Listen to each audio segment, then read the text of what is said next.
Hello. Where are we? I'm just up at the top of the saddle between Slieve Commedagh and Slieve Commedagh. It's just coming up 6 o'clock in the evening.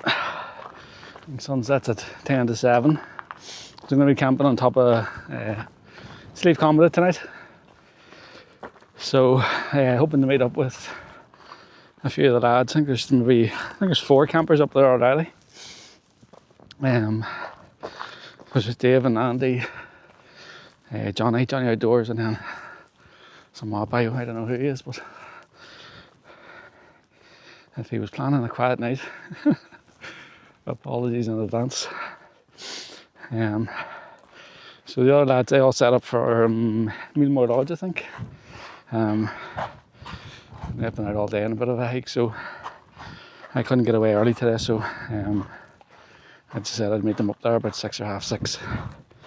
So I came from Newcastle and it's just straight up, so it's been tight going. Don't have an overly heavy pack on, but still feel like coming up there. It's just relentless. There's not really any easy bits. It's just straight up from sea level, but it's not that far to go. That wee hill, and then a flat, and then another hill, and then I'll walk out to the summit cairn before, or maybe after I set up, see what we're like for time. So I'll see you at the top. Yeah, looking forward to this one. Should be a good crack. So I've never met Johnny before, so looking forward to meeting him. Yeah, they'll all be set up, no doubt, by now. I'll get the shitty pitch, or what's left of the shitty pitches. So I'm hoping to camp on the outside of the wall, just with the way the wind's blowing, but I'll see what happens. So, cheerio. Oh, actually, there's a few people still coming down out there. We're walking a bit in the dark so well. But I don't know what way sunset's going to be either. There's quite actually a few clouds coming in. But that's the weather for you. I wouldn't bet money on it. So yeah, I'll turn you off. Get the motoring on. Get to the top.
So I've just done my water fill up at Paddy's Pipe, my 2 litres, and then I'm just going to go up and touch Summit Cairn.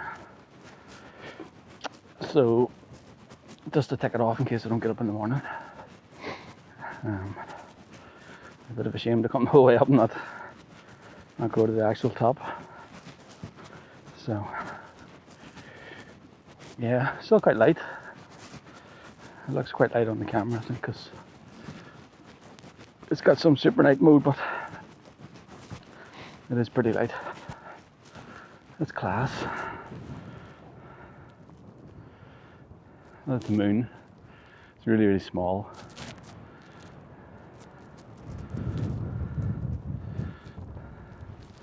So the original weather forecast for tonight at the start of the week was 3 mile-an-hour winds, clear skies, no cloud, and same again in the morning.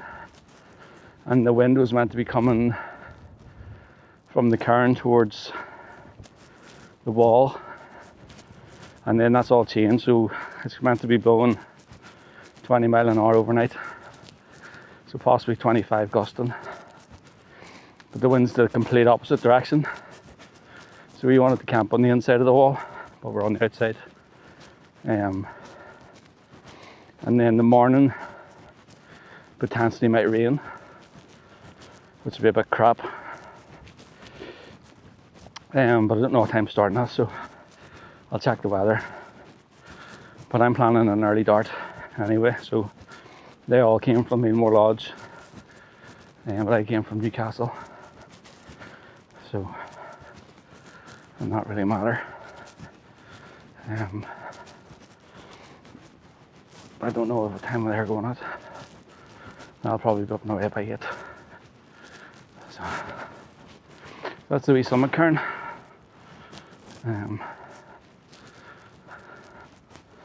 This is brilliant. And then you can see out down to Newcastle.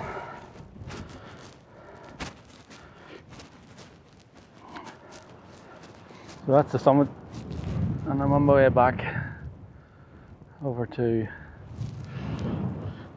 the wee hut. You can see the line of tents. You get my hat on as well, my ears are freezing. I think it's going to be like 0 degrees or something tonight. So that's not too bad actually. I just hope the wall shelters us from the wind, but I think it will. So I'm in the XMid tonight. Didn't fancy the Storm Star, although the Storm Star might have been a bit warmer, a bit more sturdy. But so when I checked the weather earlier in the week, I just had it in my head I was going to take the XMid out, and it'll be a good test for it if nothing else. But I do like it. It's only weighs a kilo, whereas the Storm Star is like 2.7 or something. So I'll just say I've saved myself a kilo, just with a tent swap out, which is always good. So I actually got the pack down to just below 12 kilos, and that was with beer and a fire log. So I'm confident like I could get it down probably till about 9 would be my lightest, I think, for like a comfort camp. But like 9 kilos is a hell of a lot better than 18 kilos that you'd be carrying on a winter camp, which is what you would be carrying, and what I do carry is even up to 20. Yeah, I thought this was going to be the start of the better weather, but Tuesday my fellow was going to go out camping with his mates on Tuesday, and I checked the weather today and I was like, he ain't going anywhere.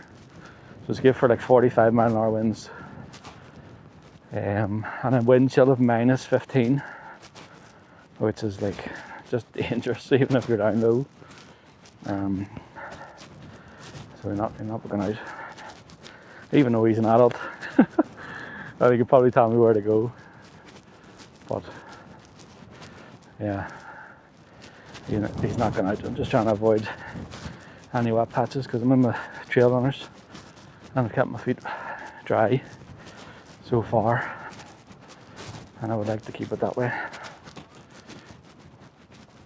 So yeah, I'm gonna go get my hat on and maybe get a drink or something.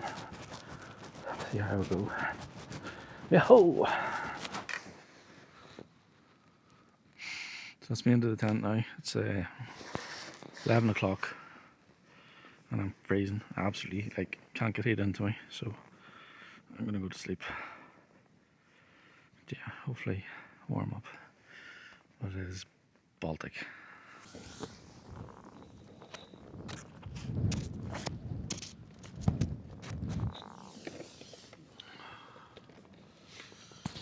Good morning. It's gone 6 o'clock, and that's probably the worst night's sleep I've had in a tent ever. In the middle of the night, one of the corner tensioners came undone, so this was right in on me. So I had to get out and fix that. But the winds were howling, like, and you could hear it rumbling, like coming from down the valley, and then like it went from like still calm, and you heard the rumble, and then the tent was shaking like crazy. So much for the light winds. I just checked the forecast there, and at the minute it's currently gusting 40 miles an hour. So it was definitely gusting through the night. That don't think we got the worst of it because we're on the wrong side of the wall for it. But I definitely think it wasn't far off. So yeah, so I'm just going to get packed up and head on down the road. All the other guys are coming from Meadmore Lodge, so hopefully I'll not wake them. But I need to get on the road and I'm back home, so I'll take it back when I get cleared up. Hopefully 10 or 15 minutes I'll be on the road again.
I'll tell you what, there was fucking plenty of campers out last night. So we seen lights on Binion, loads down the Anilong Valley, one over towards Lamigan, Berna. I know Shane was on me more flashing lights at him. And probably, I don't know, other ones you can't see, but So it was definitely a cold night. I couldn't get heat into me. I went into the tent early and I was just freezing freezes. I don't think I felt warm again until about 4 o'clock in the morning. And I don't think I had my air bed pumped up enough. So it was very uncomfortable and I didn't want to get the pump out when everyone was sleeping. So I had a really shit night's sleep. I'll pay for it today, but it was definitely a lot windier than what it should have been or what it was meant to be. So apart from the tension are coming loose, and the Durston it held up really well. So I'm going to have to look at trying to see, can I get a different line on it or some kind of fix, because it did happen on the last time I had it out. But it wasn't the same corner, I don't think. No, that definitely wasn't. So, I'll work something out for that. It'll be a different line with 2 peg out points or something, so can't loosen. But anyway, you can see right down into Newcastle. It's clear enough down here. It's just foggy on the hilltops. Hopefully I get down to the car before it rains, because it is due to rain this morning. I'd like to avoid that at all costs. So that's me home, 9 o'clock. Great camp. Do it again. See you on the next one.